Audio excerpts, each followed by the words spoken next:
Bendiciones, hermanos. Marla y Lona de DNJTV con un mensaje muy fascinante, muy hermoso para ustedes hoy. Y este tema se llama El misterio de la piedad. Hace algunas semanas en nuestra red hermana, Red Adevenir, nuestros hermanos, el pastor Mark Chambers y el hermano Noé Aguilar, tuvieron una discusión en temas diferentes, ¿no? Cada cual hizo su tema, muy interesante sobre la naturaleza de Cristo. Y este tema me dejó muy pensativa, me dejó realmente reflexionando, ¿no? Y meditando sobre este tema. Y de repente sentí que el Espíritu Santo me estaba mostrando algunas cosas, conectando, ayudándome a conectar algunos puntos. Y sin resumir, ¿verdad?, lo que presentaron los hermanos Pastor Mark Chambers y el hermano Noé, pero simplemente para que tengamos una fundación sobre la cual vamos a construir hoy, vamos a resumir de manera muy sucinta esto de la naturaleza de Cristo, su doble naturaleza, una naturaleza dual o doble, divina y humana. Así que a grandes rasgos, ¿no? ¿Qué vamos a decir sobre esto para que entonces partamos de ahí para estudiar este misterio de la piedad, que es un misterio que debemos entender? La Biblia nunca menciona la palabra encarnación como tal para hablar de la naturaleza humana de Jesús. Sin embargo, la Biblia sí nos dice que Jesús se hizo carne, sin hablar de encarnación, sin usar ese término, pero la Biblia nos habla de Jesús hecho hombre. Jesús se hizo carne y se hizo partícipe de la naturaleza de los hijos de Dios, es decir, de sus hermanos, ¿no? Nosotros se hizo carne y sangre. Y escondió su naturaleza divina. Jesús nunca dejó de ser Dios.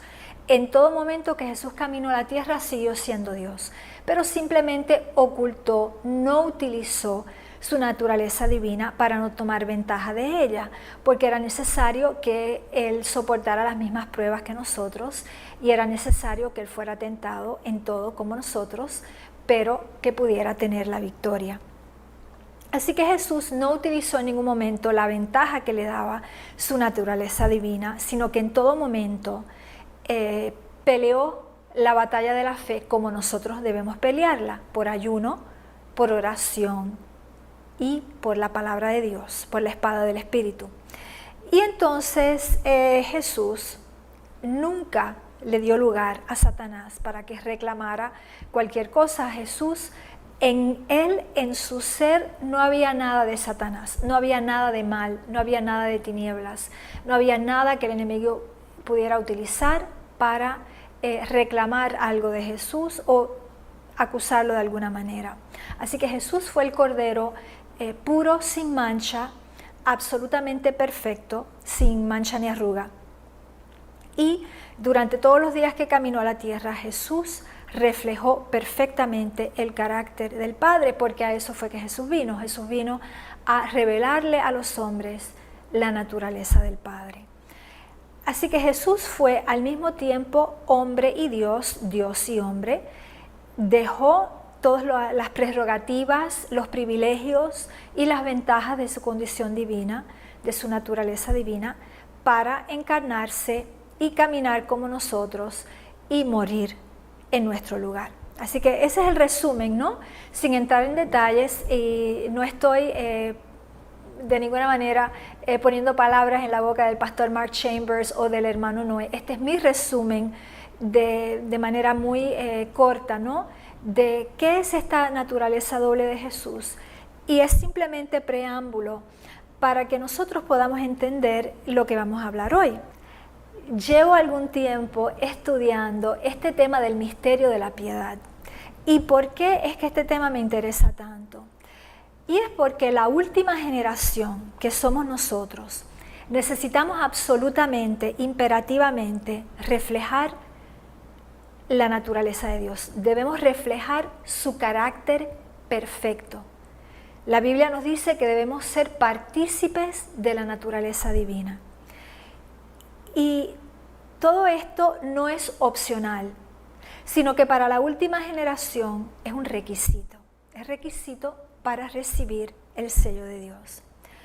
Así que para entrar de pleno en nuestro tema de hoy, vamos a orar y entonces vamos a comenzar a ir a las Escrituras para profundizar, ¿no? ¿Qué es esto del tema del misterio de la piedad y por qué es verdad presente? Oremos. Amantísimo Padre, Señor y Dios nuestro, tú eres un Dios amante y misericordioso y nos amas, Señor, como nosotros aspiramos también a amarte a ti. Ayúdanos en esta hora, por tu Espíritu Santo, que podamos entender este hermoso misterio de la piedad, porque hay misterios que no han sido revelados y en los cuales tú no quieres que indaguemos, pero las cosas reveladas sí nos pertenecen, Señor, a nosotros y a nuestros hijos.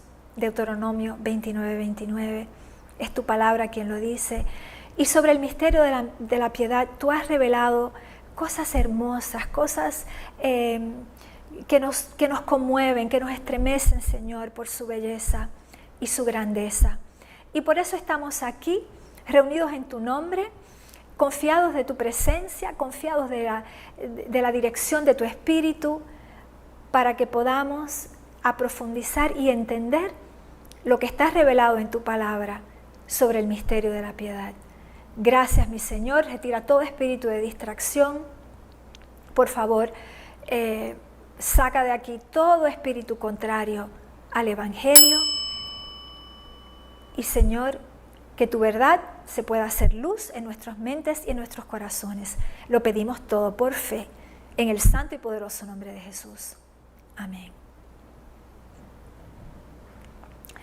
Bien, solamente quería darles 2 escrituras para que veamos que efectivamente el misterio de la piedad es un tema de verdad presente para la última generación. Vamos a leer simplemente 2 escrituras. Vamos a leer en Apocalipsis 14, versículo 1, cuando la palabra nos está hablando del Cordero sin mancha que está de pie sobre el monte Sión con los 144,000 que le siguen a donde quiera que va. Y dice la palabra de Dios: después miré, y he aquí el Cordero estaba en pie sobre el monte de Sión, y con él 144,000 que tenían el nombre de él, es decir, el nombre de Jesús, y el de su Padre, escrito en la frente. Sabemos que en la Biblia el nombre refleja el carácter. Así que aquí tenemos 144,000, las primicias de los redimidos de la tierra, que reflejan perfectamente el carácter de Dios en la última generación. Vamos a leer otra escritura en 2 de Pedro 3. Vamos a leer los versículos 10 y 11.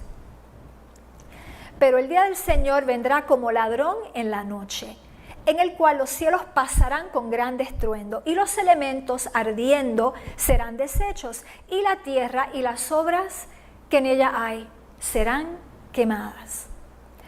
Puesto que todas estas cosas han de ser deshechas, ¿cómo no debéis vosotros andar en santa y piadosa manera de vivir? Piadosa manera de vivir es otra manera de decir piedad. ¿Cómo no debéis vosotros andar en santidad y en piedad, en otras palabras? Esperando y apresurándoos para la venida del día de Dios, en el cual los cielos encendiéndose serán deshechos y los elementos siendo quemados se fundirán. Así que ahí lo tenemos, hermanos, 2 evidencias, verdad presente. Este asunto de la piedad es un asunto crítico para la última generación. Y por eso vamos a entender y a profundizar el tema, entendiendo que no es opcional para la última generación. La santidad es requisito para nosotros que aspiramos a estar entre los 144,000 y que aspiramos a seguir al Cordero donde quiera que va. Y de hecho la palabra nos dice que sin santidad nadie verá a Dios.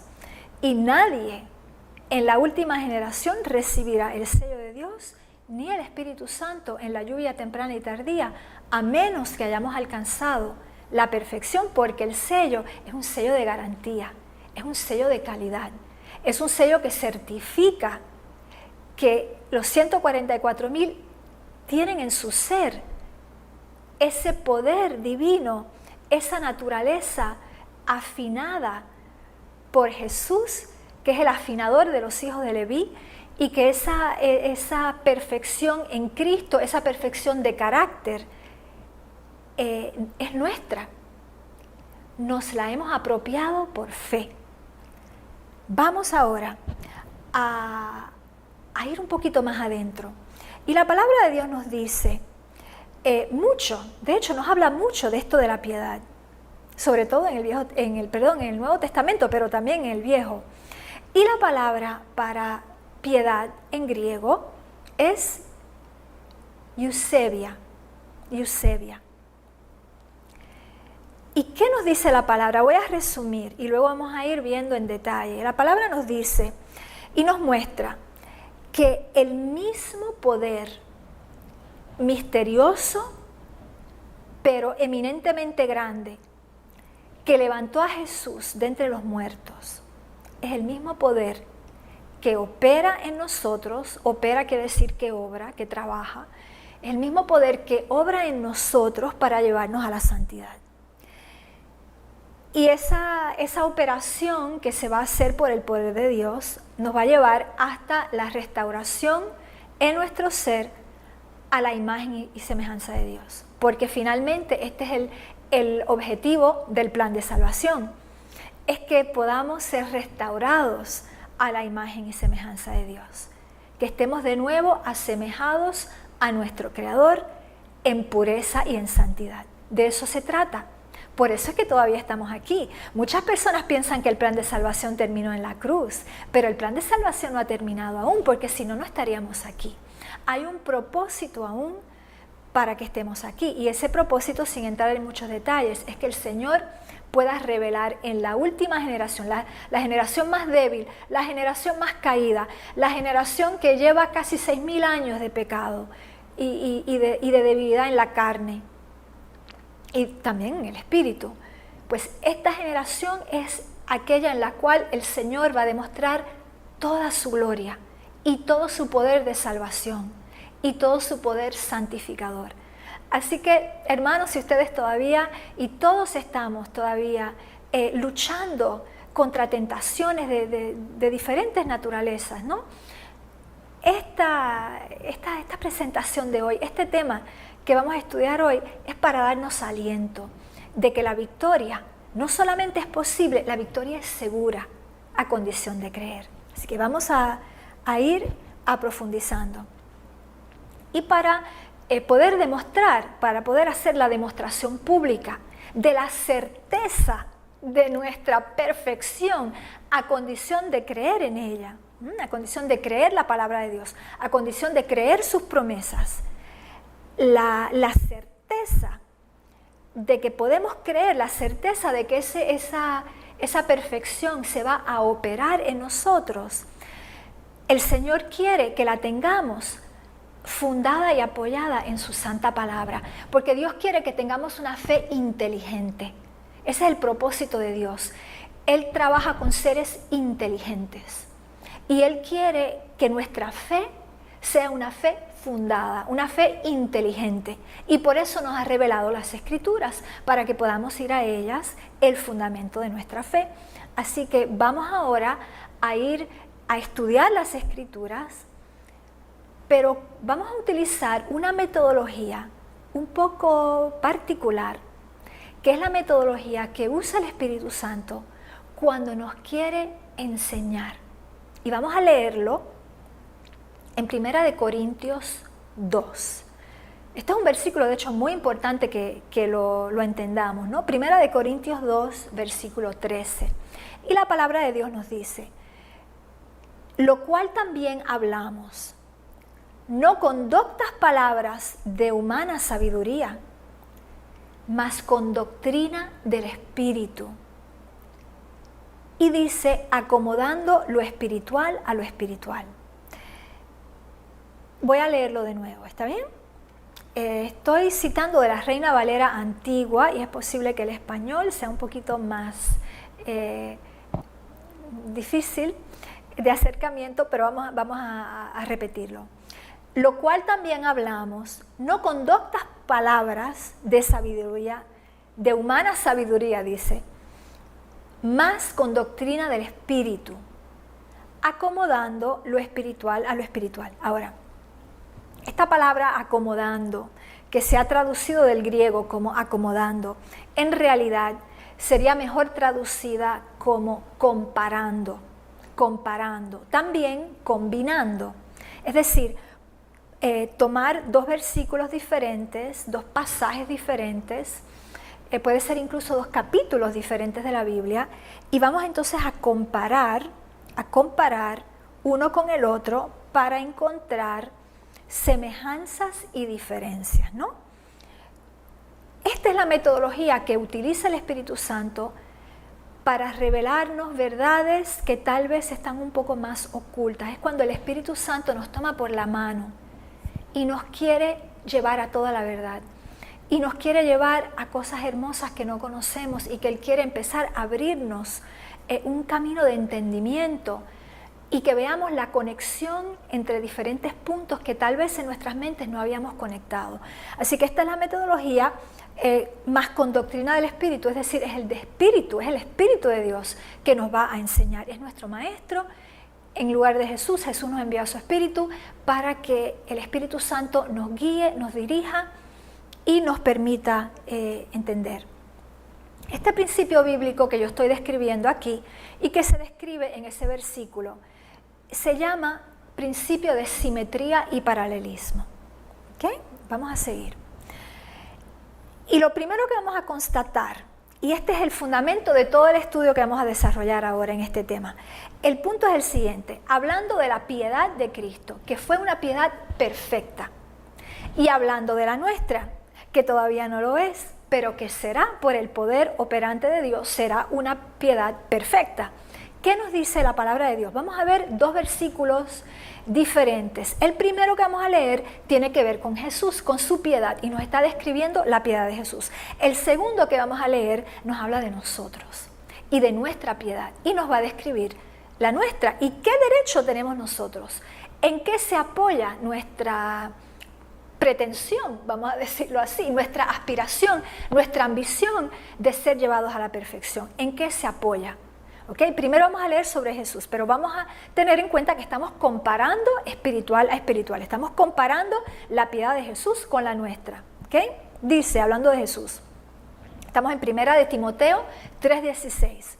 E indiscutiblemente grande es el misterio de la piedad. Dios fue manifestado en carne, justificado en el Espíritu, visto de los ángeles, predicado a los gentiles, creído en el mundo, recibido arriba en gloria. Y aquí vemos que esta piedad de Jesús fue Dios manifestado en la carne, pero justificado en el Espíritu, como nosotros lo somos. ¿Ven? Que había parte divina, parte humana, justificado en el Espíritu como nosotros lo somos. Visto de los ángeles, es decir, tangible, real, predicado a los gentiles, aquí está la dimensión humana, fue predicado en el mundo, creído en el mundo también. Aleluya, amén, por eso estamos aquí, porque creemos en Él. Recibido arriba en gloria, es decir, restaurado de nuevo a su divinidad, a su lugar, a su trono, pero sabiendo que Jesús siempre, por toda la eternidad, conservará su parte humana, que Él no dejó la parte humana cuando caminó la tierra, no dejó la parte divina cuando caminó la tierra, pero tampoco dejará la parte humana, ni la dejó cuando regresó al cielo. Así que este es el misterio de la piedad. Y de hecho, en la Biblia, hablando de la palabra misterio, cuando la Biblia utiliza la palabra misterio, la Biblia no está diciendo que esto no se pueda entender, que es algo que está herméticamente sellado. No, en general, cuando la Biblia utiliza la palabra misterio, esta palabra en su sentido bíblico, es algo que es,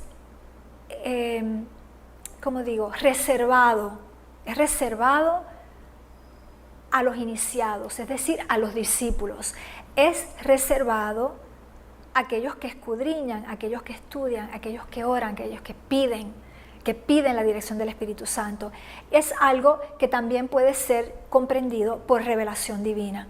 Así que en la Biblia hay dos maneras de entender un misterio. Es porque somos iniciados al misterio, entre comillas, es decir, porque somos parte de los iniciados, es decir, parte de los discípulos de Jesús. O bien se puede entender por revelación divina. Así que este es el misterio de la piedad. Y nosotros vamos a ver que este misterio de la piedad, como ya lo he dicho, pues es un misterio que el Señor quiere que entendamos. Es un misterio que el Señor pone a nuestra disposición en las Sagradas Escrituras para que nosotros, estudiando y comparando espiritual a espiritual, podamos entender. Ahora vamos a leer un versículo absolutamente clave sobre este misterio de la piedad en 2 de Pedro 1, capítulo 1, versículo 3. Y dicho sea de paso, para todos los que aspiran a la santidad y a la perfección en Cristo, este capítulo, 2 de Pedro, capítulo 1, es un capítulo indispensable. Debemos estudiarlo y debemos de hecho conocerlo y memorizarlo, porque es un capítulo que nos ayuda grandemente a subir la escalera de la santidad. Vamos a ver qué nos dice Pedro en este capítulo, en este versículo. Como todas las cosas que pertenecen a la vida y a la piedad, nos sean dadas de su divina potencia, por el conocimiento de aquel que nos ha llamado por su gloria y virtud. La King James dice, nos fue dada. Es decir, todas las cosas que pertenecen a la vida y a la piedad nos han sido dadas por Jesús, nos han sido dadas por Jesús, a través del conocimiento de aquel, es decir, del Padre, de aquel que nos ha llamado por su gloria y virtud. Porque recuerden que el que llama es el Padre. El que llama es el Padre. La palabra dice, solo aquellos a quienes el Padre llama pueden venir a mí, dice Jesús, ¿no? Quiere decir que el Padre es quien llama. Ese es uno de los papeles del Padre, es llamar. Así que nosotros, a través del conocimiento del Padre, somos llamados a su gloria y virtud. Y a través de ese conocimiento nos son dadas de su divina potencia, es decir, de su poder, ¿no? Nos son dadas todas las cosas que pertenecen a la vida y a la piedad. En otras palabras, estamos aquí en una categoría de revelación de algo revelado. Deuteronomio 29, las cosas que nos pertenecen, las cosas que han sido reveladas, nos pertenecen a nosotros y a nuestros hijos, las cosas reveladas. Así que aquí estamos en esa categoría, estamos en la categoría de cosas reveladas. Y aquí lo primero que vamos a constatar en esta comparación, comparando espiritual a espiritual, constatamos en primer lugar que se utiliza la misma palabra. El Señor está usando en griego exactamente la misma palabra para hablar de la piedad de Jesús y de la piedad de sus santos. Es la palabra Eusebia, como me parece lo habíamos mencionado. ¿Okay? Vamos a seguir. Lo que es importante comprender, y lo vemos aquí, nos son dadas, o nos han sido dadas más exactamente, a través de su divina potencia, o por su divina potencia, o procediendo de su divina potencia, nos dice 2 de Pedro 1, ¿no? Y aquí lo que queremos enfatizar, además de los puntos que ya hemos enfatizado, es que es Dios quien opera este milagro en nosotros, es Dios quien opera esta santificación en nosotros, este proceso de purificarnos, de perfeccionarnos, es Dios quien lo opera, es Dios quien obra en nosotros. No somos nosotros quienes hacemos, somos incapaces de hacer eso, es Dios. Y lo que es interesante es que mientras Jesús caminó de la tierra, como hombre, como dijimos, poniendo al lado su divinidad, el Señor, el Padre, operó en Jesús este mismo milagro. Fue el milagro también, el mismo poder que lo levantó de entre los muertos. Y dicho sea de paso, el mismo poder que operó la encarnación de Jesús a través de la concepción por la Virgen María. Todo esto es el mismo poder de Dios que opera. Así que vamos a seguir estableciendo los paralelismos y las simetrías entre la piedad de Jesús y la nuestra. Y ustedes van a ver que es algo muy hermoso. Ahora vamos a acelerar un poquito porque no quiero que la demostración bíblica sea demasiado larga, pero es un tema importante, hermanos. Es un tema que de hecho debemos estudiar. Cada cual con su palabra, su Biblia, debe estudiar este tema porque es importante que estudiemos las profecías, es importante que velemos y oremos, es importante que estemos atentos a todo lo que está sucediendo. Pero la palabra dice que cuando veamos estas cosas suceder, pongamos nuestra vista en el cielo, pongamos nuestra vista arriba. Y esto es parte de poner nuestra vista arriba, porque como contemplamos, así seremos transformados. Así que es importante estudiar estos temas. Ok. Lo que vamos a empezar a enfatizar, ¿no? Y que lo vamos a demostrar, vamos a hacer la demostración bíblica, pero el concepto aquí es el siguiente. La justicia de Jesús o su santidad, su piedad y la nuestra son dos caras de la misma moneda. Hay una reciprocidad, hay una íntima conexión entre la piedad de Cristo y la nuestra, como dos caras de una moneda. Y esta reciprocidad la leemos claramente en un versículo que es hermosísimo, en 2 Corintios 5, versículo 21, que nos dice: al que no conoció pecado, hizo pecado por nosotros, para que nosotros fuésemos hechos justicia de Dios en él. Así que ustedes ven la reciprocidad. Jesús por nosotros, el que no conoció pecado, fue hecho pecado por nosotros. Y nosotros, habiendo pecado, pero por su sacrificio, somos hechos la justicia perfecta de Dios en él. Así que ven la reciprocidad, ven las dos caras de la moneda. Vamos a seguir. Vamos a la demostración bíblica. Y lo que les voy a mostrar aquí es absolutamente maravilloso. Esto es, no sé, me alienta, es alentador, me da consuelo. Cuando siento, ay Señor, otra vez caí, cometí este error, Padre amado, otra vez el mismo error, porque a menudo los errores son los mismos, ¿no? Es el mismo patrón que se repite. Cuando caemos hay un patrón que se repite. Y cuando decimos, ay Señor, por favor, otra vez, no, Padre. Hermanos, por eso es que estamos aquí, por eso es que estamos entendiendo esto. Ustedes van a ver que esta palabra nos va a dar tanto aliento, que vamos a entender que cuando nos damos cuenta y tenemos esa toma de conciencia, es que el misterio está operando, es que el poder de Dios está operando, porque nos estamos dando cuenta. Porque si no, ni siquiera nos daríamos cuenta, seguiríamos pecando sin la conciencia de que estamos pecando. Así que el primer paso es la toma de conciencia, es la convicción por el Espíritu de que cometimos un error. Espero que esto les dé aliento. Vamos ahora a ver cuáles son los 12 puntos sobre los cuales vamos a poder hacer esta demostración bíblica. ¿Cuáles son los 12 puntos sobre los cuales se muestra en la Biblia de manera absolutamente clara, de manera indiscutible, ¿no? El paralelismo y la simetría entre la piedad de Cristo y la nuestra? Así que hay 12 puntos.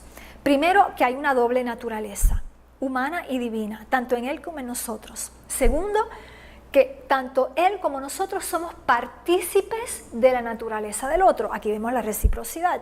Número 3, en ambos hay la imagen de Dios. Tal vez todavía en nosotros no esté aún, pero pronto estará.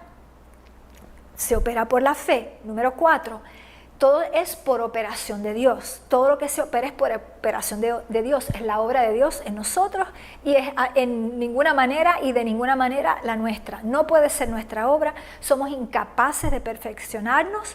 Somos incapaces de justificarnos, mucho menos santificarnos. Eso es la obra de Dios en nosotros.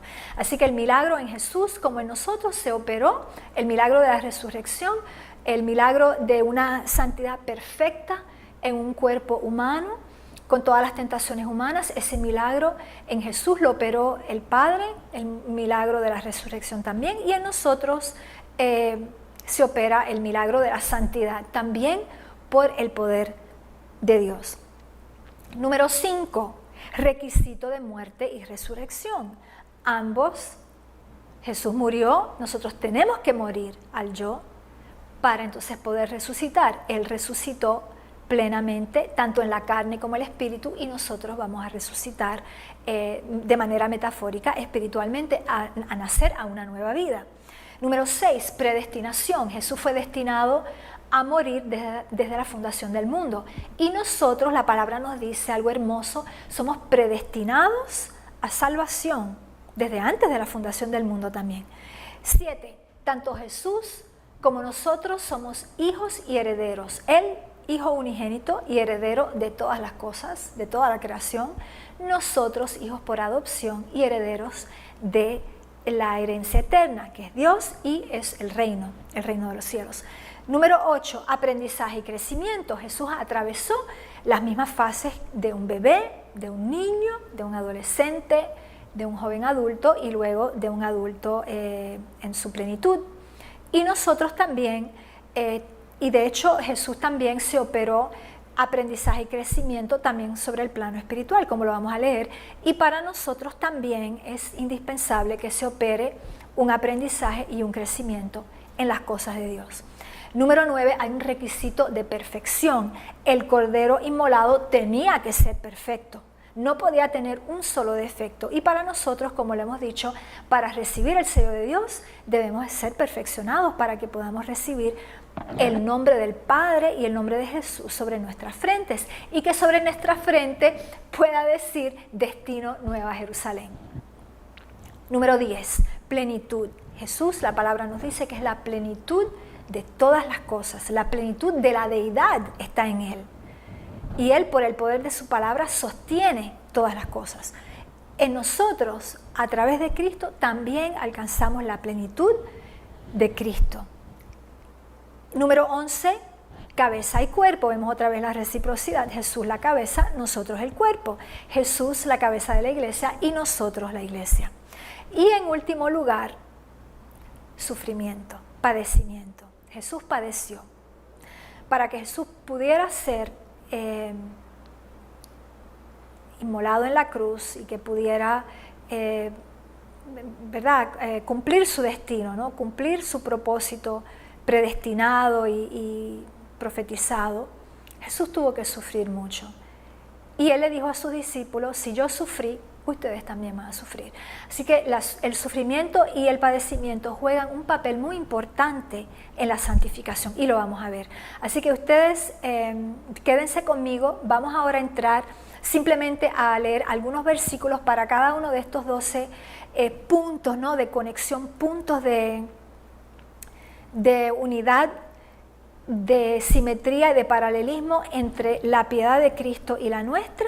Vamos a leer simplemente algunos versículos porque no es suficiente que yo lo diga.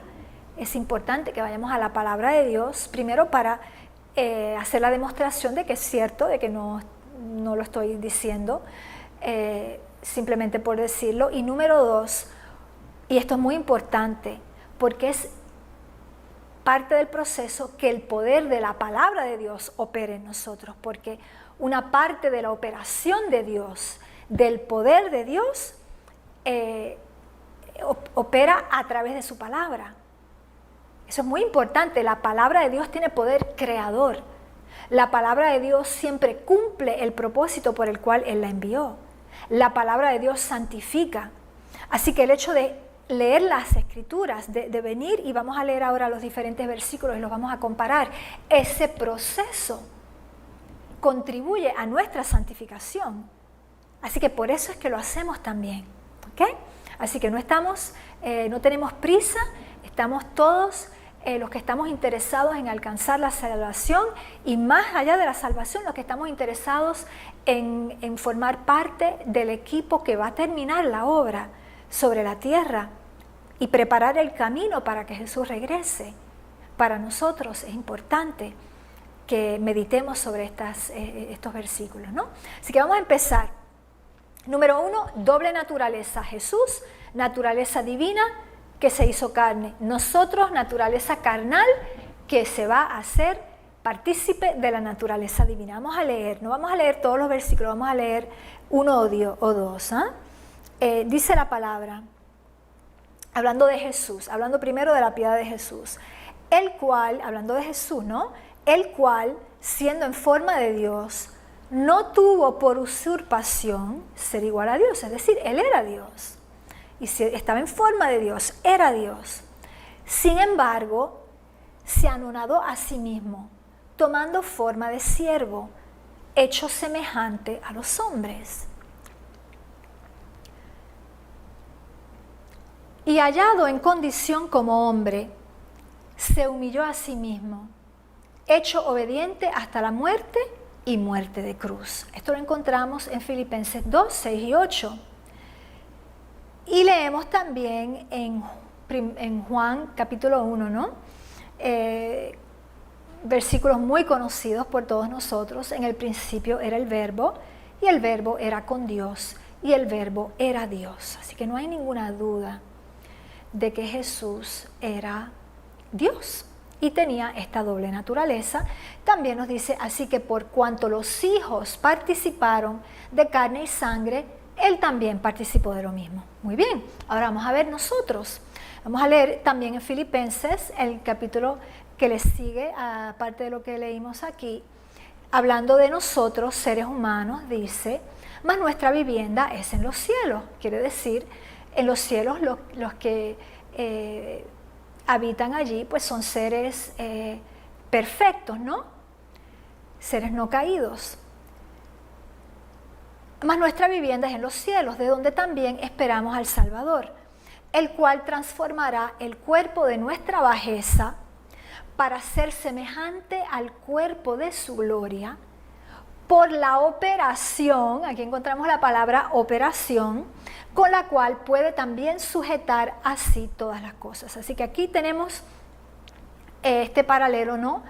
Nosotros también, aunque somos seres humanos en la carne, vamos a vivir en el cielo. Nuestra vivienda está en el cielo y vamos a tener cuerpos glorificados, seremos restaurados a la perfección, a lo incorruptible. Tenemos cuerpos corruptibles, ahora vamos a ser restaurados a cuerpos incorruptibles. Y de nuevo aquí se nos dice de nuevo, por la operación con la cual puede también sujetar así todas las cosas. Es decir, es Dios quien opera en nosotros. Y vamos a leer otro versículo en Primera de Juan. ¿Por qué sigo diciendo Primera de Juan? No, en Juan capítulo 1, perdón, dice, mas a todos los que les recibieron, dióles potestad de ser hechos hijos de Dios, a los que creen en su nombre. Los cuales, escuchen, esto es poderoso. Primero, que nos da poder de ser hechos hijos de Dios. Y número 2, escuchen bien, los cuales no son engendrados de sangre, ni de voluntad de carne, ni de voluntad de varón, mas de Dios. Esto es súper poderoso, espero que estén conmigo. No somos, cuando nacemos en el Espíritu, no somos engendrados de sangre, ni de la voluntad de la carne, de la carnalidad, ni de voluntad de hombre tampoco, sino somos nacidos de nuevo de la voluntad de Dios. Es decir, somos nacidos de nuevo con sus propósitos y sus designios, somos nacidos de nuevo en el Espíritu. Poderoso, hermanos. Y aquí, para concluir con este aspecto de la naturaleza, ¿verdad? Doble naturaleza, tanto de Jesús como la nuestra, leemos en 2 de Pedro, vamos a regresar a ese capítulo tan importante, 2 de Pedro capítulo 1, que nos dice, por las cuales nos son dadas preciosas y grandísimas promesas. Esto que hemos leído es grandísimo, para que por ellas fueseis hechos partícipes de la naturaleza divina, habiendo huido de la corrupción que está en el mundo por concupiscencia. Es decir, vamos a ser restituidos, restaurados a esa naturaleza divina, vamos a ser partícipes de ella. Poderoso. Vamos a seguir, vamos a acelerar. Jesús es hecho a imagen del Padre. Jesús viene a la tierra a revelar la imagen y el carácter perfectos del Padre. Y nosotros también vamos a reflejar la gloria y la imagen del Padre. Vamos a leerlo.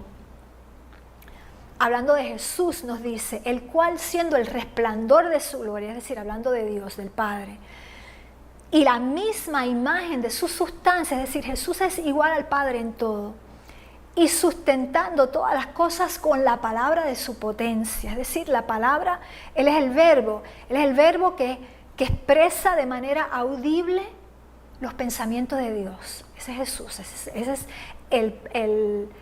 el papel que juega Jesús como verbo, ¿no? Es la verbalización de los pensamientos de Dios, de la mente de Dios.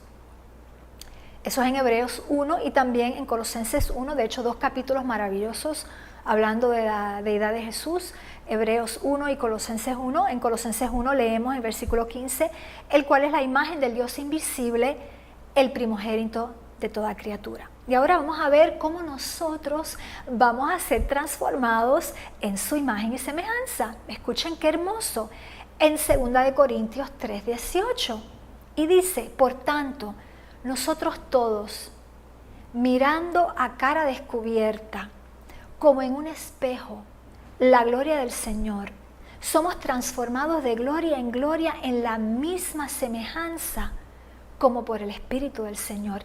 Y dicho sea de paso, voy a hacer un paréntesis aquí, pero me parece muy importante decirlo.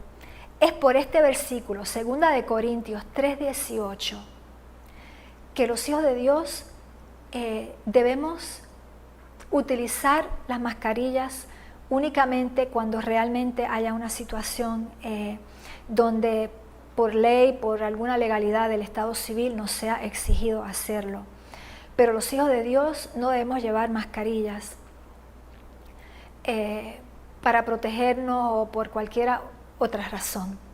Primero, porque la mascarilla no protege para nada, pero segundo, porque la mascarilla va en oposición completa, está diametralmente opuesta a la palabra de Dios.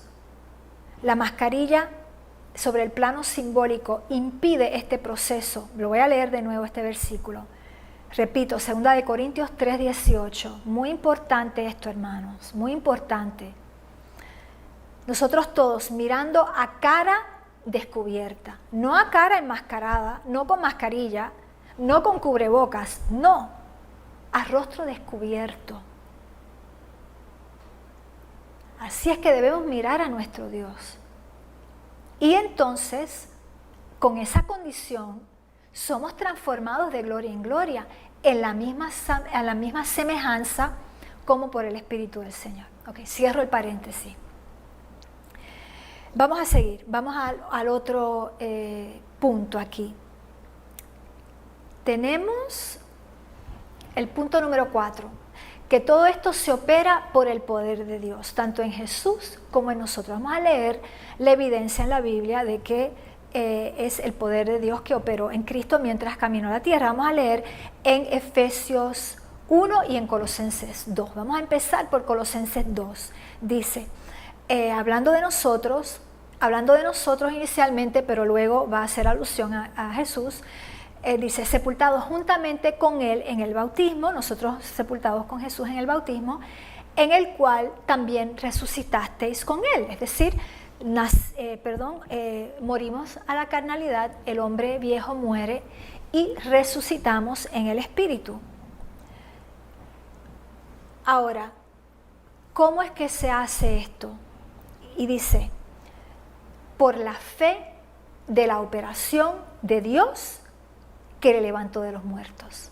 Por la fe de la operación de Dios que le levantó de los muertos. Es decir, que Jesús también en todo momento tuvo que creer las palabras de su Padre, tuvo que creer en las promesas de su Padre, tuvo que creer en ese pacto que se hizo.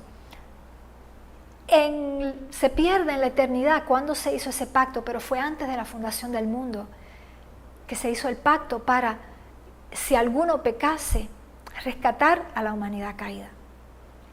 Y Jesús tuvo que creer que el Padre iba a cumplir el pacto y que una vez que Él hubiera dado su vida, que el Padre lo iba a resucitar y que Él no sería eternamente separado del Padre y dejado en las tinieblas.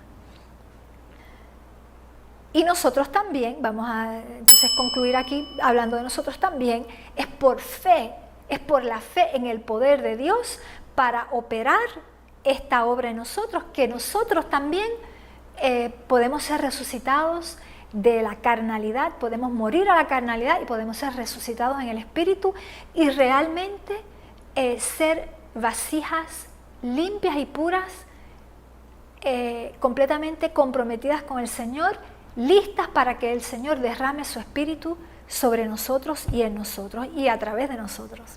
Vamos a leer otra evidencia aquí en Efesios 1, hablando de Jesús, dice: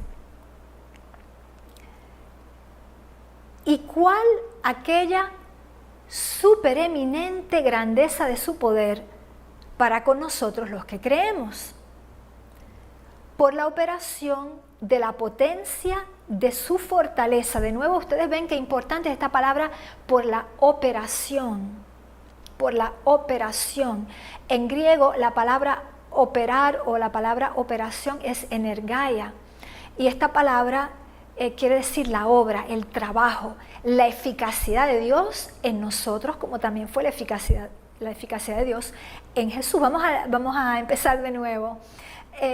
¿Y cuál aquella supereminente grandeza de su poder para con nosotros los que creemos? Es decir, esa supereminente grandeza de su poder solamente puede operar si creemos. Por la operación de la potencia de su fortaleza. Ustedes ven, estas palabras son palabras grandes, son palabras poderosas, la cual obró en Cristo, resucitándole de los muertos y colocándole a su diestra en los cielos. Hermoso, ¿no? Ok, y ahora vamos a ver nosotros. Bueno, ya vimos, nosotros también morimos, resucitamos, y vamos a ver la continuación. De hecho, lo que dice la palabra en Efesios 1 sobre nosotros, comienza con nosotros, precede, ¿no?, a lo que luego dice a continuación sobre Jesús, lo que ya lo leímos, ¿no?, sobre Jesús. Vamos ahora a leer lo que está justo antes, hablando de nosotros, y dice: alumbrando los ojos de vuestro entendimiento, para que sepáis cuál es la esperanza de su vocación y cuáles las riquezas de la gloria de su herencia en los santos, y cuál aquella supereminente grandeza de su poder para con nosotros los que creemos, por la operación de la potencia de su fortaleza. Es decir, hermanos, no podemos dudar, no podemos dudar. La palabra nos está enviando tanto poder con estas palabras que Dios está enviando, y su palabra cumple su propósito si nosotros creemos en ella. Si nosotros creemos en ella, si no dudamos, sino que la aceptamos en nuestros corazones. Hermanos, se operará en nosotros ese gran misterio y ese gran poder. Ok, ya lo hemos dicho, se nos exige morir y resucitar. Vamos a ver, este es el quinto paralelo. El quinto paralelo. Vamos a leer solamente para Jesús un versículo que está en Hebreos 2, 14 al 15. Vamos a leer rápidamente, hablando de Jesús. Así que por cuanto los hijos participaron de carne y sangre, Él también participó de lo mismo. ¿Con qué propósito? Para destruir por la muerte al que tenía el imperio de la muerte, es a saber, al diablo, y librar a los que por el temor de la muerte estaban por toda la vida sujetos a servidumbre. Es decir, nosotros éramos una raza esclava, hasta que Jesús en propiciación dio su vida por nosotros. Así que Jesús, para que Él pudiese cumplir su destino eterno, el cual fue predeterminado desde la eternidad, Jesús, vamos a decirlo más exactamente, desde un momento, en algún momento en que se pierde, ¿no?, en la eternidad, Jesús fue predestinado a esto. Y de otro lado, tenía también que resucitar, porque sin resurrección no había victoria sobre la muerte, y también porque tenía que ejercer su papel como sacerdote, es decir, Jesús era cordero, fue cordero, pero también era imperativo que Jesús también fuera nuestro sacerdote para aplicar la sangre a nuestros pecados, ¿no? Y así terminar el plan de salvación en victoria. Vamos a leer ahora nosotros qué nos dice la palabra sobre la necesidad imperiosa de morir al viejo hombre y nacer a la nueva criatura. Y aquí vamos a recalcar que no porque llevemos 20 años de iglesia o porque haya 30 años ¿verdad?, que nos hemos bautizado, eso no es garantía de que realmente el hombre viejo murió, porque el hombre viejo resiste y el hombre viejo es persistente y no se rinde fácilmente, y es una batalla campal. Así que es posible que haya necesidad de morir de nuevo, y de hecho el apóstol Pablo nos dice que hay que morir todos los días, ¿no? Así que este es un proceso indispensable y que tenemos que estar en esa batalla permanente, ¿no? De que se haga ese trabajo en nosotros. Debemos participar, es Dios quien lo opera, pero nosotros tenemos que ser copartícipes con Dios. No resistir al poder de su Espíritu, sino que podamos ser copartícipes con Él en ese trabajo de santificación. Así que vamos a leer la evidencia. En Gálatas 2 nos dice: con Cristo estoy juntamente crucificado y vivo, no ya yo, mas vive Cristo en mí. Y lo que ahora vivo en la carne, lo vivo en la fe del Hijo de Dios, el cual me amó y se entregó a sí mismo por mí. Así que es por fe. ¿Ah? Lo vivo en la fe. Lo que ahora vivo, ahora que he sido resucitado por el Espíritu de Dios, que soy una nueva criatura, y bien, esa vida la vivo por fe. La vivo en la fe de Jesús. Y vamos a leer rápidamente en Gálatas 6, donde dice: más lejos esté de mí gloriarme, sino en la cruz de nuestro Señor, por el cual el mundo me es crucificado a mí y yo al mundo. Porque en Cristo Jesús ni la circuncisión ni la incircuncisión vale nada, sino la nueva criatura. Si queremos el paralelo, Jesús tiene que morir y tiene que nacer de nuevo, resucitarnos, y nosotros de igual manera tenemos que morir y nacer de nuevo en el Espíritu. Vamos a seguir. El punto de la predeterminación o la predestinación. Muy importante este punto. No es que hay algunos que hayan sido predestinados y otros no. La raza humana ha sido predestinada para salvación. Vamos a leerlo. Pero lo importante es permitir que se cumpla en nosotros nuestro destino. No es porque simplemente esté escrito, está escrito, pero tenemos que reclamarla, la promesa, tenemos que hacerla nuestra, tenemos que apropiarnos esa promesa de que ese es nuestro destino eterno, y lo reclamamos y por fe lo vamos a poder vivir. Así que vamos a ver cómo se hizo esto en Jesús y cómo se manifiesta este principio, ¿verdad?, este paralelo en nosotros. Vamos a leer en Primera de Pedro, capítulo 1, donde dice, hablando de que nosotros hemos sido redimidos no por cosas corruptibles, sino por cosas incorruptibles de gran valor y de gran precio, sino con la sangre preciosa de Cristo, como de un cordero sin mancha y sin contaminación, es decir, el cordero perfecto, como ya lo hemos dicho, ya destinado desde antes de la fundación del mundo. Así que ese destino de Jesús era algo que Jesús ya tenía conciencia de ello y aceptó el reto antes de la fundación del mundo. Vamos a leer en Apocalipsis 13, versículo 8, donde también, hablándonos del Cordero, nos dice: el cual fue muerto desde el principio del mundo. Es decir, ya fue, incluso antes del comienzo, ya él estaba, ya había muerto para todo efecto práctico ya había muerto porque sabía que su destino era morir.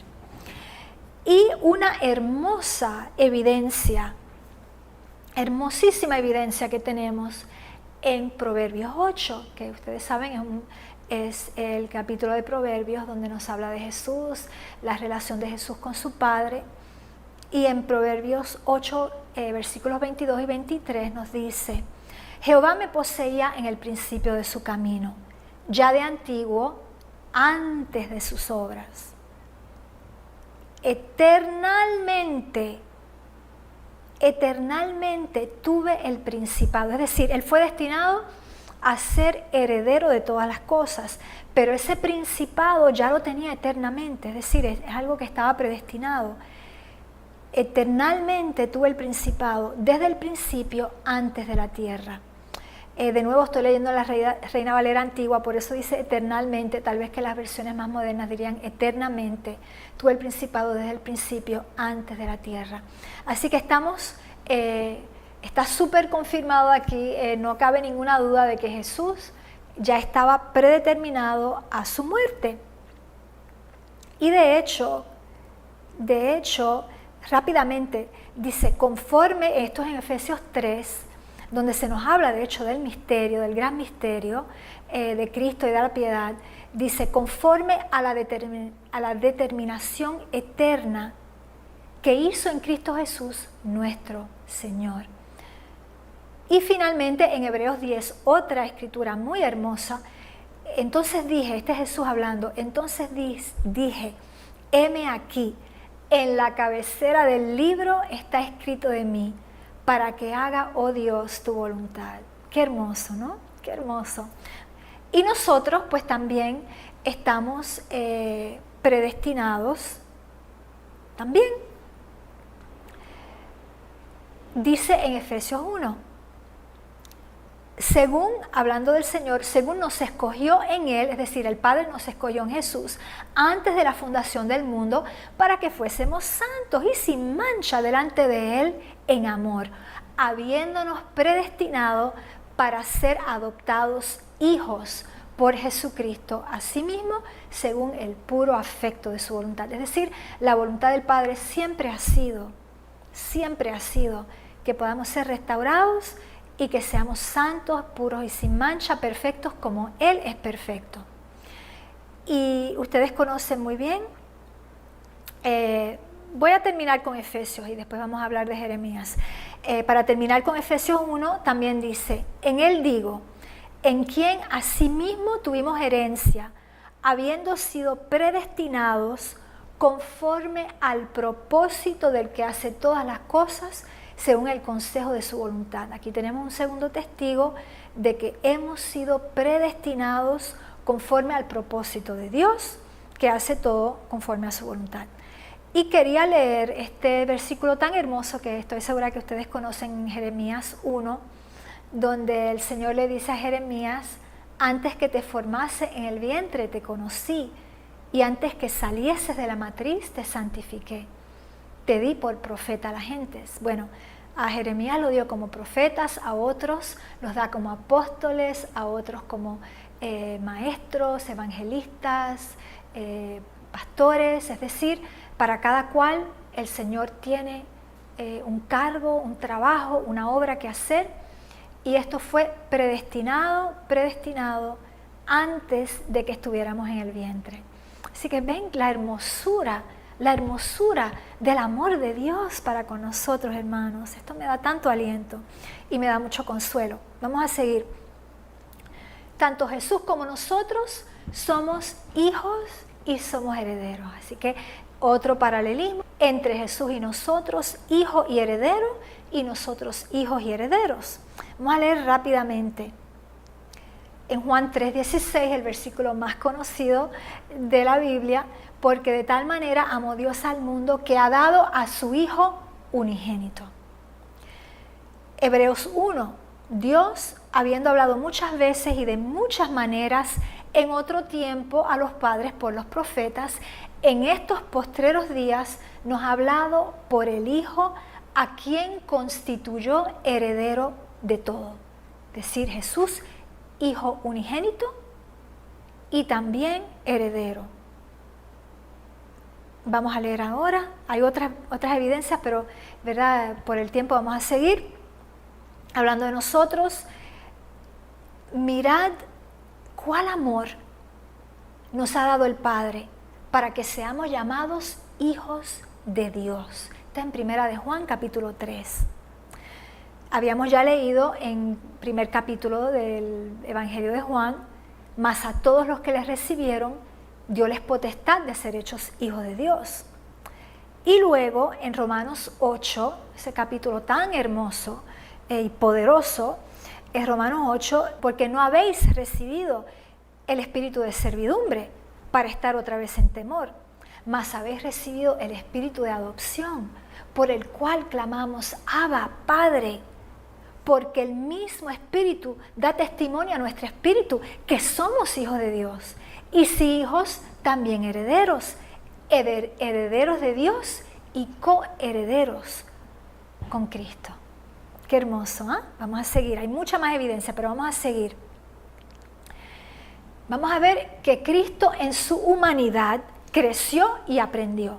Y nosotros también en nuestra humanidad, pero sobre el plano espiritual, no solamente sobre el plano ¿verdad? De la sobrevivencia, de que tenemos que aprender toda una serie de aptitudes básicas. No, estamos hablando aquí sobre el plano espiritual, ¿no?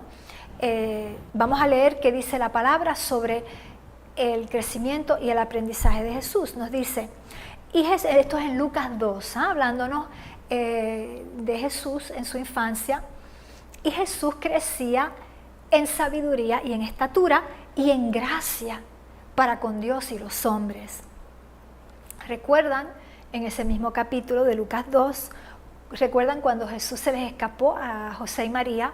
Se quedó en el templo hablando con los líderes del templo, y dice la palabra de Dios en Lucas 2, y aconteció que 3 días después le hallaron en el templo, sentado en medio de los doctores de la ley, de los escribas y los fariseos, los doctores de la ley, oyéndoles y preguntándoles. Así que Jesús estudiaba, Jesús indagaba, Jesús tenía curiosidad y quería profundizar las escrituras. Y luego leemos algo muy poderoso, de hecho a este punto vamos a regresar luego. En Hebreos 5 nos dice, y aunque era hijo, por lo que padeció, aprendió la obediencia.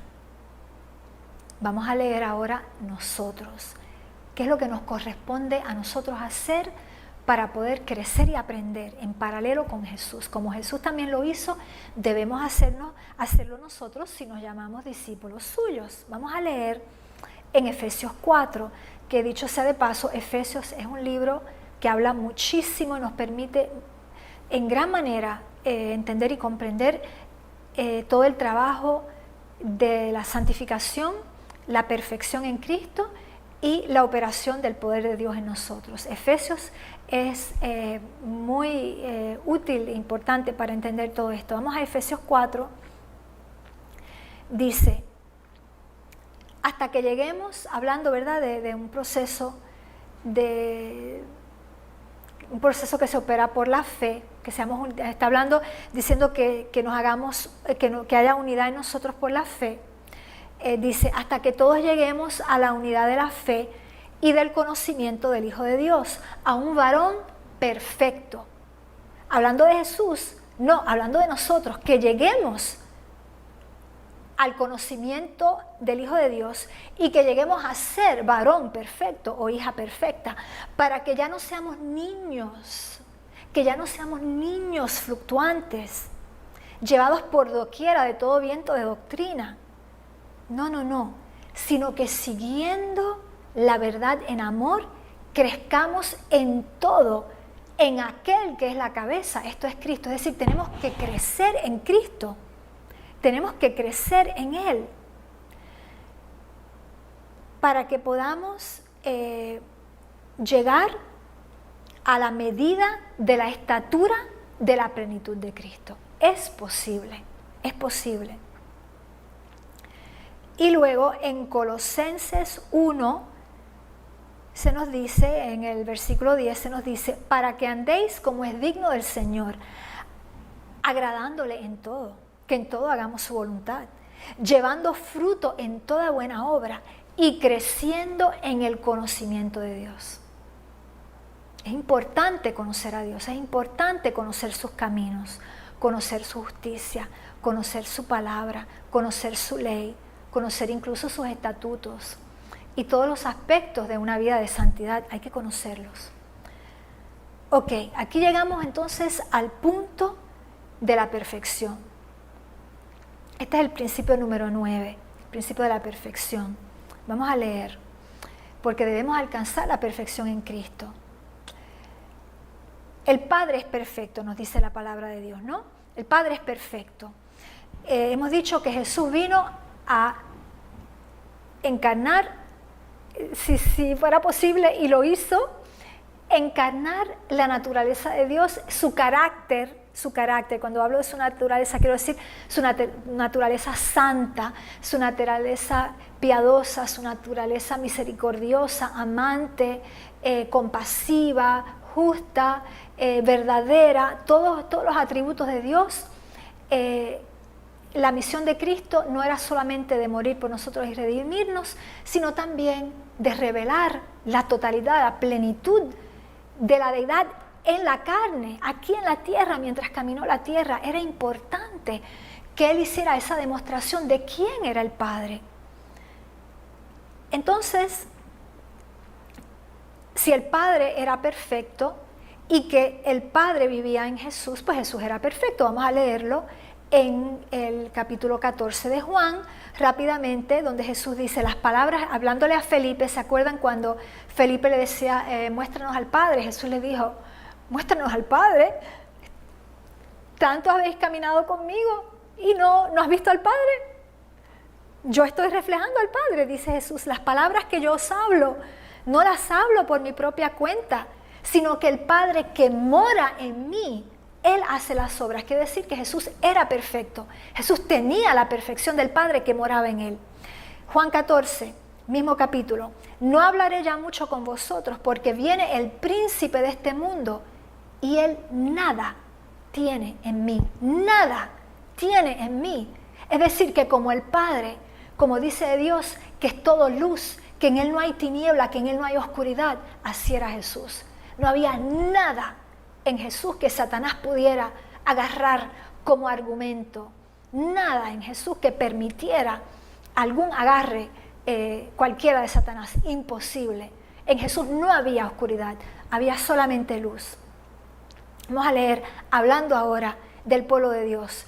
En Mateo 5, Jesús nos dice, sed pues vosotros perfectos, como vuestro Padre que está en los cielos es perfecto. Es decir, la perfección no es negociable. No podemos seguir pecando hasta que Jesús venga. El que está pecando cuando Jesús venga es porque se perdió. Es porque se perdió. Porque en el libro, no en el Evangelio, pero en las epístolas de Juan, el apóstol Juan nos dice que los que son hijos de Dios no pecan. Y los que están pecando no son hijos de Dios. Es decir, podemos de vez en cuando caer, pero no vivimos en transgresión, no vivimos en rebelión, no vivimos en desobediencia. Imposible. Tenemos que poco a poco ir reflejando el carácter perfecto del Padre. En Colosenses 1 se nos dice, a quien anunciamos, hablando de Jesús, amonestando a todo hombre y enseñando a todo hombre en toda sabiduría, a fin de presentar perfecto en Cristo a todo hombre. Judas 24, y aquel que es poderoso para guardaros sin caída y presentaros sin mancha delante de su gloria con gran alegría. Efesios 5, hablando de la iglesia, a fin de presentársela a sí mismo, una iglesia gloriosa, que no tuviese mancha, ni arruga, ni cosa semejante, sino que fuese santa y sin mancha. Vamos a seguir. Número 10. Jesús es la plenitud de la deidad. Jesús es la plenitud de la deidad y podemos ser llenados de esa plenitud por Él. Al vivir en Jesús, al permitir que Jesús more en nosotros, podemos ser partícipes de esa plenitud, podemos tener esa plenitud en nosotros. Vamos a leer en Colosenses 2, versículo 9, un versículo muy conocido, yo sé por todos ustedes, que dice: porque en Él habita corporalmente toda la plenitud de la deidad. Hermoso, ¿no? En Efesios 1, versículos 22 y 23, y sometió todas las cosas bajo sus pies, y lo dio, esto hablando del Padre para con Cristo, y lo dio por cabeza sobre todas las cosas a la iglesia, la cual es su cuerpo, la plenitud de aquel que todo lo llena en todo. Miren la cadena. La plenitud de la deidad mora en Cristo corporalmente. Quiere decir que estaba en Él cuando Él caminó a la tierra. Simplemente Él no se servía de ella para tomar ventaja, pero sí la mostró, sí la presentó, la evidenció frente a la humanidad, y por la palabra tenemos testigos, ¿no? Y luego, entonces, la cascada baja, la iglesia es la plenitud de Cristo. Es decir, que nosotros vamos a recibir esa plenitud. ¿Ok? Y Colosenses 2, el mismo capítulo que habla, que nos dice que en Jesús habita corporalmente toda la plenitud de la deidad, pues el siguiente versículo nos dice: y vosotros estáis completos en Él, que es la cabeza de todo principado y potestad. Es decir, nosotros estamos completos en Él, tenemos plenitud en Él. Efesios 3, y de conocer el amor de Cristo, que excede a todo conocimiento, para que seáis llenos de toda la plenitud de Dios. Amén, amén. Estamos llegando, hermanos, a las simetrías y paralelismos 11 y 12 para terminar con la demostración bíblica. Pero ustedes ven qué hermoso es este momento que estamos pasando juntos. Hermoso porque esta palabra nos eleva el espíritu. Es hermoso porque tenemos que llenarnos de esta palabra. Nuestro ser, nuestra alma tienen que estar henchidos de esta palabra para que esta palabra pueda ser eficaz, activa, viva en nuestro ser, que ella pueda transformarnos y operar en nosotros el propósito y la voluntad de Dios. Así que este tiempo que estamos pasando no es tiempo vano, hermanos. Estamos en un proceso de santificación y esta palabra tenemos que estudiarla y seguirla escuchando para que pueda seguir operando en nosotros. Vamos entonces a ver ahora este principio, ¿verdad?, de simetría, paralelismo y de reciprocidad. Vemos que Jesús es la cabeza y nosotros el cuerpo, ¿no? Como lo hemos dicho. Vamos a leer rápidamente en Efesios 1, el que lo leímos ahora. El Padre lo dio por cabeza sobre todas las cosas a la iglesia. Efesios 4, crezcamos en todo en aquel que es la cabeza, es decir, Cristo. Efesios 5, porque el marido es la cabeza de la mujer, así como Cristo es cabeza de la iglesia. Colosenses 1, y Él es la cabeza del cuerpo, que es la iglesia. Es decir, Jesús la cabeza, nosotros el cuerpo. ¿Ok? Efesios 5, hablando de nosotros, dice: porque somos miembros de su cuerpo, de su carne y de sus huesos. Y en Efesios 4, de quien todo el cuerpo, hablando de la iglesia, ¿no?, de quien todo el cuerpo bien concertado y unido entre sí, por todas las coyunturas que se ayudan mutuamente, según la actividad propia de cada miembro, recibe su crecimiento para ir edificándose en amor. ¿Okay? Y vamos ahora a presentar la evidencia para el último paralelismo que vamos aquí a demostrar, mostrándonos la evidencia bíblica. Es el paralelismo del sufrimiento. Esto es muy importante, hermano, porque se acerca la gran tribulación, se acerca el tiempo en el cual vamos a ser perseguidos como nunca, porque viene un tiempo de angustia como nunca ha habido sobre la tierra. Y si bien ha habido muchos mártires, si bien ha habido mucha tortura contra el pueblo de Dios, mucha injusticia, terribles persecuciones, terribles tribulaciones y padecimientos, pero lo que nos espera es aún peor. Y tenemos que entender que el sufrimiento es parte de este asunto. Es decir, no podemos pretender que si Jesús padeció en la cruz como padeció de manera tan cruel, tan terrible, que nosotros no vamos a padecer. Así que el Evangelio que dice que todo va a estar bien, que vas a ser próspero, que vas a ser feliz, que sí, Dios quiere que seamos prósperos y que tengamos salud. Dios quiere que seamos felices en Él, porque el gozo del Señor es nuestra fortaleza. Así que sí, Dios quiere que tengamos gozo, pero no es la felicidad del mundo. Es un gozo donde a veces hay muchas lágrimas. Es un gozo donde a veces hay mucho padecimiento, mucha angustia, a veces soledad, a veces escasez, a veces hambre también, que está profetizado para la última generación, que viene gran hambruna y de hecho está muy cerca. Así que este punto es sumamente importante para que comprendamos que el cristiano no es cristiano sin cruz. No hay cristiandad sin cruz. Todo el mundo tiene que llevar una cruz. Y más aún que para la última generación, la prueba será mucho más dura que para todas las generaciones precedentes.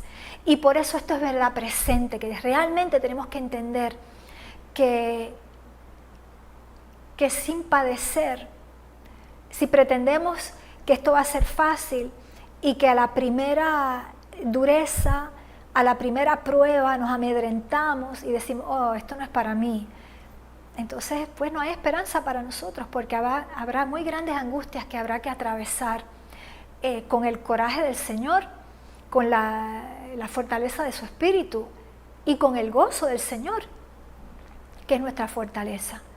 Así que vamos a leer lo que dice la palabra sobre el sufrimiento y sabiendo, ¿no?, conociendo todos la gran pasión que atravesó Jesús en Getsemaní y la gran pasión, todo lo que aconteció al final de su vida, desde Getsemaní, de hecho desde la última cena, el dolor de saber que iba a ser traicionado por uno de sus discípulos, que no cambió de opinión, sino que siguió en su propósito malvado, ¿no? Todas las lágrimas de sangre en Getsemaní, el sudor de sangre, perdón, quiero decir, y luego toda la vía hasta llegar, el peregrinaje, ¿no?, tan terrible, cargando aquella cruz, hasta llegar, lo que llaman la vía dolorosa, ¿no?, hasta llegar al Monte Calvario y allí ser crucificado, y lo peor y lo más espantoso de todo, ser separado de su Padre. Las tinieblas lo envolvieron y sintió la separación para con el Padre. Sabemos que el Padre estaba allí. Sabemos de hecho que las tinieblas ocultaban al Padre, que estaba allí con su Hijo. Lo sabemos por la hermana White, ¿no? Me parece que es deseado de todas las gentes, pero no obstante, ¿no?, el punto resta de que el padecimiento es parte del discipulado cristiano y sobre todo para la última generación. Así que vamos a leer algunos versículos muy interesantes, los dos están en el libro de Hebreos, como este sufrimiento era parte de su destino, ¿no? Vamos a leer en Hebreos 2, porque convenía a aquel por cuya causa son todas las cosas, es decir, el Creador, ¿no?, y por quien todas las cosas subsisten, que habiendo de llevar muchos hijos a gloria, es decir, como parte del paquete de la redención, de su papel, ¿no?, que jugó como redentor, de su obra magnífica de redentor, que habiendo de llevar muchos hijos a la gloria, perfeccionase por aflicciones al autor de la salvación de ellos. Es decir, que al Jesús ser predestinado para ser el Cordero inmolado, al Jesús ser predestinado para morir en propiciación por nosotros, pues el sufrimiento y el padecimiento eran parte de esa obra, ¿no? Y que por eso el Padre debía perfeccionar por aflicciones al autor de la salvación de ellos, es decir, de nosotros. Y leemos también en Hebreos 5. Y de hecho, todo el libro de Hebreos nos habla mucho del ministerio de Cristo, tanto su ministerio como Cordero, como de su ministerio como sacerdote, ¿no? Y nos dice en Hebreos 5, leemos, y aunque era hijo, por lo que padeció, aprendió la obediencia, y habiendo sido perfeccionado, es decir, el sufrimiento nos enseña obediencia y la obediencia nos lleva a la perfección, causa-efecto, ¿no? Y habiendo sido perfeccionado, vino a ser autor de eterna salvación para todos los que le obedecen. ¿Cómo se traduce esto para el pueblo de Dios? Y aquí son tantas las escrituras que yo no voy a tener tiempo para leerlas todas. Pero vamos a leer lo que dice la palabra sobre el sufrimiento para los hijos de Dios. En 1 de Pedro 5 dice, mas el Dios de toda gracia, que nos llamó a su gloria eterna en Jesucristo, después que hayáis padecido un poco de tiempo, Él mismo os perfeccione. ¿Vemos? Causa-efecto. Aflicción, obediencia, perfección. Lo vemos aquí. Aflicción, vamos a padecer un poco de tiempo, perfección.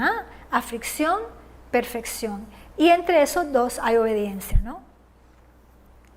Romanos 8, un versículo que ya habíamos leído, pero ahora vamos a enfatizar otro punto, cuando nos decía que somos coherederos con Cristo, y sí hijos también herederos, herederos de Dios y coherederos con Cristo, si es que padecemos juntamente con Él. Condición, coherederos, a condición de sufrir con Él, a condición de padecer con Él, a condición de no correr, a condición de no negarlo, a condición de no huir, sino de permanecer en la aflicción, permanecer en la tribulación, permanecer. El remanente permanece. El remanente es lo que resta. El remanente permanece. Y la gran esperanza tan hermosa en Juan 16, estas cosas os he hablado para que en mí tengáis paz. En el mundo tendréis aflicción. No es tal vez, es tendréis aflicción. Es una profecía que se cumple.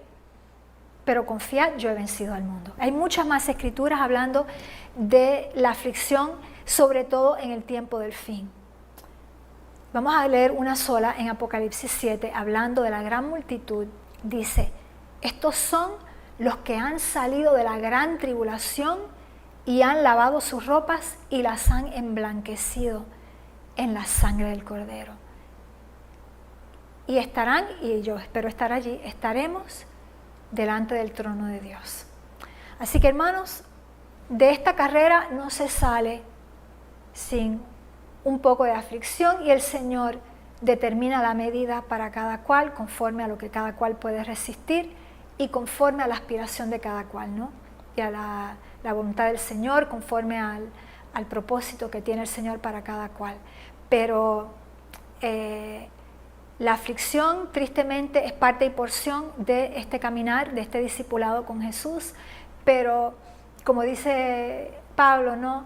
Él estima que los padecimientos de esta vida no son nada comparados a la gloria que se revelará en nosotros. Y esa es la esperanza que tenemos que guardar.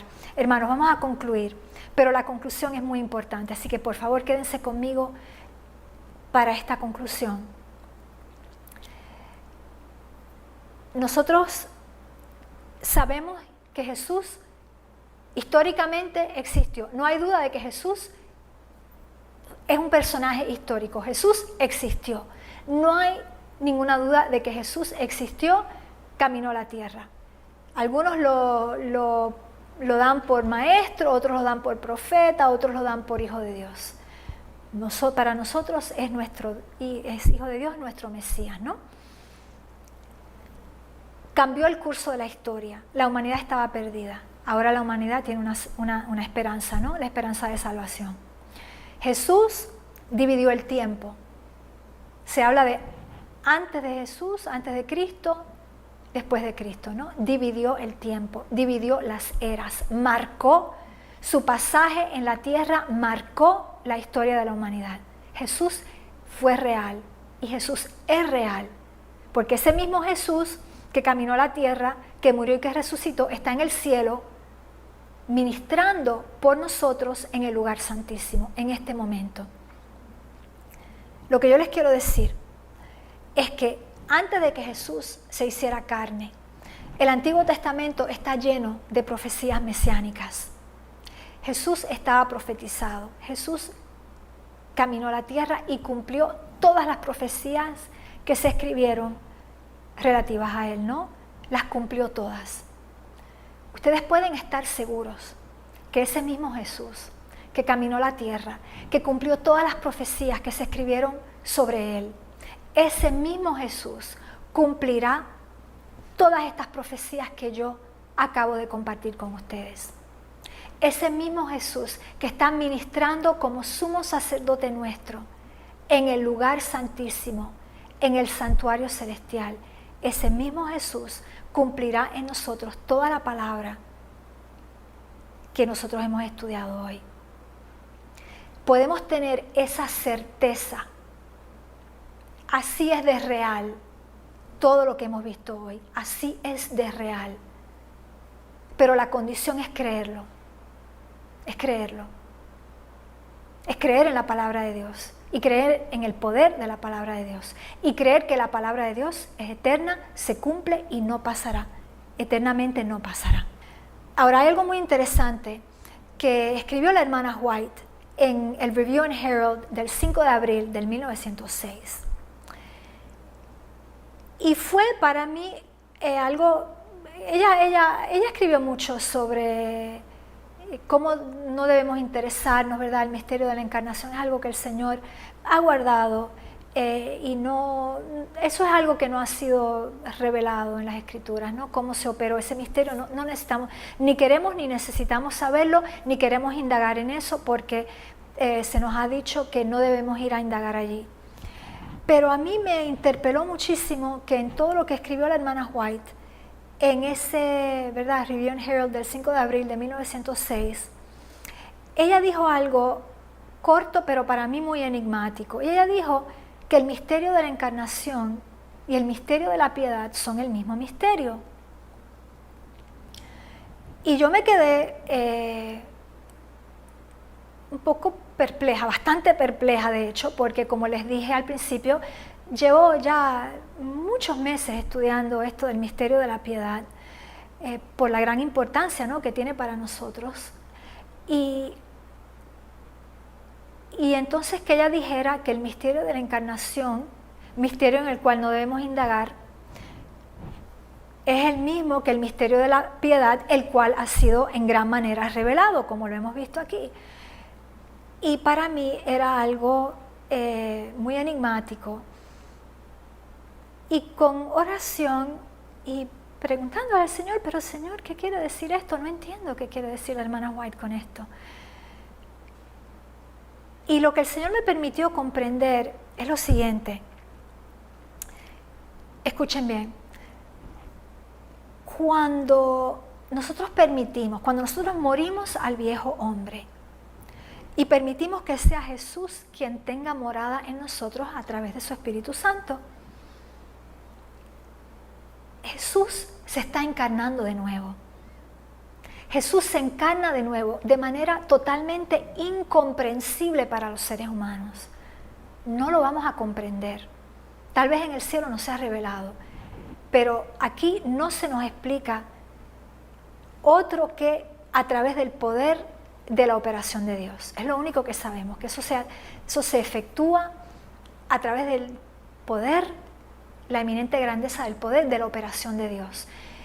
Cuando nosotros morimos al viejo hombre con sinceridad, con un propósito firme de ser la nueva criatura que Dios ha prometido que somos, cuando nacemos de nuevo en el Espíritu, Jesús se encarna en nosotros de cierta manera. Y por eso es que el misterio de la piedad y el misterio de la encarnación son lo mismo, son el mismo misterio, que nosotros no vamos a comprender, pero que ese misterio se opera por el poder de Dios. Es la obra de Dios en nosotros. Ya habíamos dicho que la palabra operar, que como ustedes lo vieron, lo vimos en bastantes versículos que leímos, vimos esa palabra operar en griego, es la palabra energeia, habíamos visto. Y esta palabra operar significa trabajar, obrar, operar. Es decir, es el trabajo de Dios. No es un trabajo que ningún ser humano pueda realizar. Y para terminar, vamos a leer aquí un pasaje tan hermoso, porque yo quiero que sea la palabra de Dios la que cierre. Vamos a culminar con un pasaje hermosísimo que vamos a leer en el primer capítulo del libro de Efesios. Y yo quiero que ustedes se queden con esta palabra. Yo quiero que ustedes la crean. Yo quiero que ustedes la reciban. Yo quiero que ustedes la lean, la estudien, la mediten, porque esta palabra tiene poder.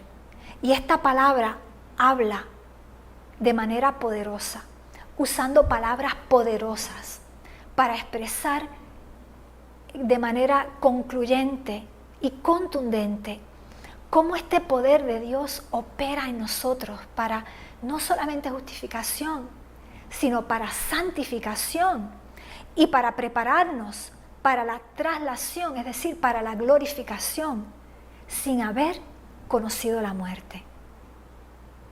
Esto es poderoso, hermanos, pero solamente el poder de Dios opera en aquellos que le creen, en aquellos que creen en su palabra y en aquellos que creen en sus promesas.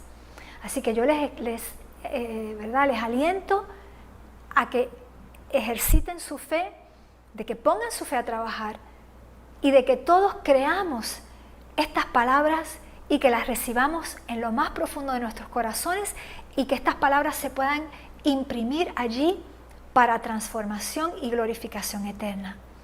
En el nombre santo de Jesús vamos a leer con el poder del Espíritu Santo, Señor, que invocamos en esta hora. Estamos leyendo ahora de Efesios 1, versículos 15 al 23.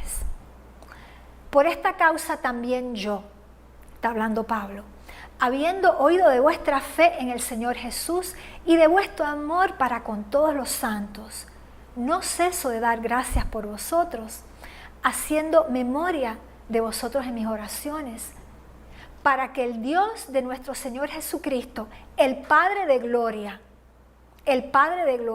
os dé espíritu de sabiduría y de revelación en el conocimiento de Él, alumbrando los ojos de vuestro entendimiento, para que sepáis cuál es la esperanza a que Él os ha llamado y cuáles las riquezas de la gloria de su herencia en los santos y cuál la supereminente grandeza de su poder para con nosotros los que creemos, no en los que no creen, para con nosotros los que creemos, según la operación del poder de su fuerza, la cual operó en Cristo, resucitándole de los muertos y sentándole en su diestra en los lugares celestiales, sobre todo principado y autoridad y poder y señorío, y sobre todo nombre que se nombra, no solo en este siglo, sino también en el venidero. Y sometió todas las cosas bajo sus pies, y lo dio por cabeza sobre todas las cosas a la iglesia, la cual es su cuerpo, la plenitud de aquel que llena todo en todo. ¿Y cómo se operó esto?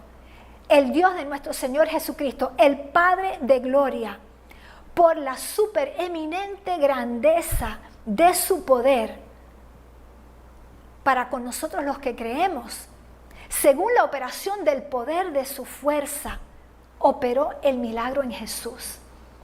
Y hermanos, podemos tener la certeza de que así como la operó en Jesús, esa transformación, ese milagro, esa santidad, esa piedad perfecta, esa obediencia perfecta y esa resurrección y esa glorificación, hermanos, así lo hará con nosotros.